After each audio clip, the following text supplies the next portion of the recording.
Oh, yes, we've done it again. China is banning Bitcoin and cryptocurrency. Not for the first time, no, not by a long shot, but let's go ahead and see this over the last, couple hours. We have CNN, the New York Times, Nikkei Asia, CNBC, BBC, CoinDesk, The Block, Wall Street Journal, ARS Technica. Look, pretty much everyone came out in support of this new ban on Bitcoin and cryptocurrency. And of course, the crypto community can't help but feel a distinct sense of nostalgia here. And we see the markets react here, of course, falling a little bit, not a lot of it. I don't know, I guess about 6%. I guess it's a decent tumble here. And just like I said, this is probably not the end of the shakeout. I said this yesterday. And by the way, what have I been saying this whole time? Which is that when the market moves aggressively downward based on regulatory FUD or some sort of artificial black swan that has really nothing to do with crypto itself, those are the particular types of news stories that you have to be super, super wary about. And in particular, there's one news story that has come along more times than I think I can count, and that is China and crypto and the FUD around the market. So first of all, let's just go ahead and dive in here and see the China FUD memes, because there are so many China FUD memes. If I were to say, hey, China FUD meme on Google, the amount of China FUD memes is actually a joke. And these were mostly not created here in 2021. These are old memes, right? Here is a great one. China banning Bitcoin 2017, 2018, 2019, 2020, 2021. You are here.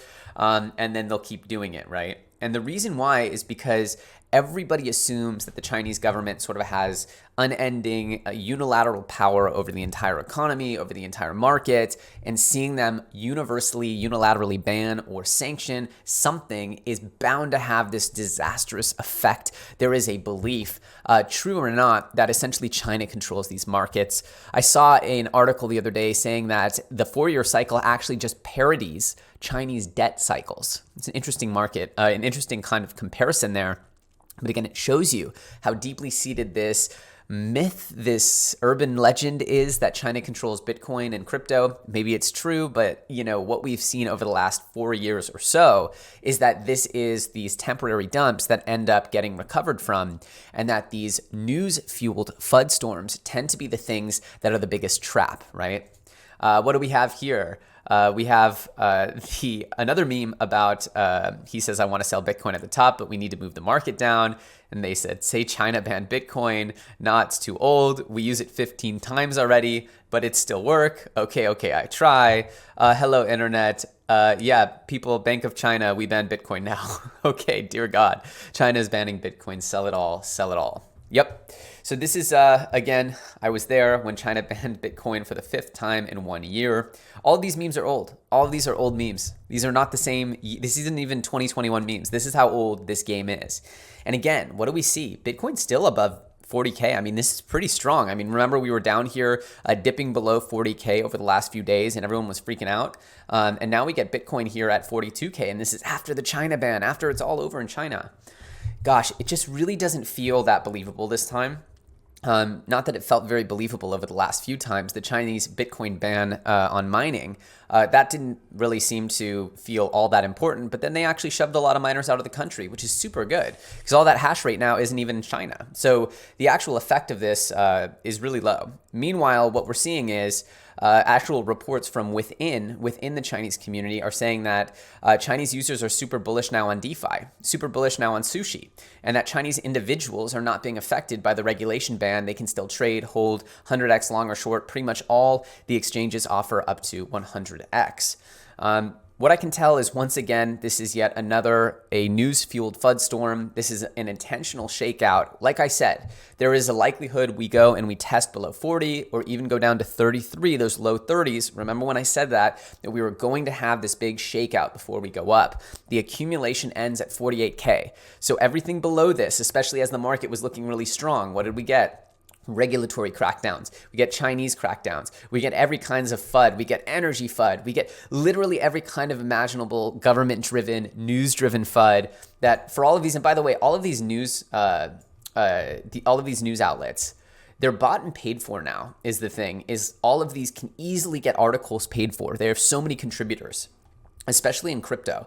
So many contributors that are so easy to get them to put through articles. So all of this stuff is just absolutely transparent. It's like a glass, it's like a piece of glass. You can see right through it. It's pretty unfortunate though, because there's going to be a lot of people who actually make dumb decisions based on this. I feel bad, but that's why we have this channel here, helping you understand the patterns historically, how they play out, and how these Chinese bans. By the way, I heard this announcement is from something that was announced earlier in September.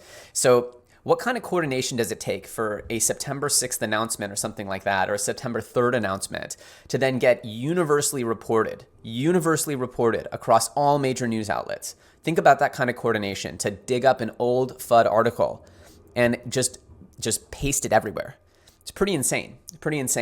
Lets you realize just how important and how big this next sort of moment within the crypto bull run is going to be. In my opinion, this shakeout could take us as low as 32. I don't think the market even moved that far down compared to what they probably wanted it to go down to. Hopefully, I think they were trying to cause a cascading liquidation crisis. The thing is, the market wasn't that leveraged at 45. So I don't know if you heard, but essentially there wasn't that many longs and shorts. So what do I think is going to happen next?